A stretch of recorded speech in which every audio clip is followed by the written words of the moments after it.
আসসালামু আলাইকুম সুপ্রিয় ভাই ও বোনেরা, কেমন আছেন সবাই? আলহামদুলিল্লাহ আমি অনেক ভালো আছি। আর আজকে এই যে কেক ডেকোরেশন নিয়ে হাজির হয়েছি।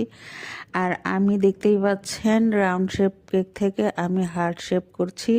প্রথম আমার রাউন্ড শেপ ছিল, পরে কাস্টমার বলেছে যদি হার্ট শেপ করে দেওয়া সম্ভব হয় তাহলে এটা একটু করে দিয়েন। তো যাই হোক, ওটা তো করে দেওয়া খুবই সম্ভব, করে দিলাম। আর এটা ছিল বাটার স্কচ কেক। একটি ফ্যামিলি আছে, সবগুলো আমার ওরা রিপিট কাস্টমার, আর সব সময় বাটার স্কচ কেক নেয়। আর আরেকটি রিপিট কাস্টমার রয়েছে, তারা সব সময় চকলেট কেক নেয়, এমনকি গায়ে হলুদের কেকও তারা চকলেট কেক নেয়।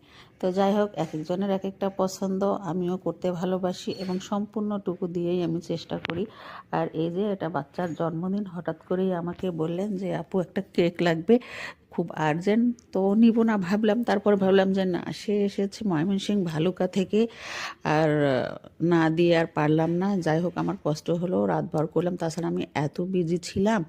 এই যে করে দিলাম। তারপরে এই যে নামটা ফন্ডেন্টে করেছি, এটা সাদাই করতে চেয়েছিলাম হোয়াইট কালার দিয়ে, তারপরে কেন জানি কি মনে হলো নীল কালার দিয়ে নিজেকে আর ভালো লাগছে না। আর এই যে আমার পেজের লোগোটা দিয়ে দিলাম, আর হয়ে গেল মোটামুটি। এই যে, সবাই ভালো থাকুন, সুস্থ থাকুন, নেক্সট কোনো ভিডিও নিয়ে হাজির হব। আল্লাহ হাফিজ।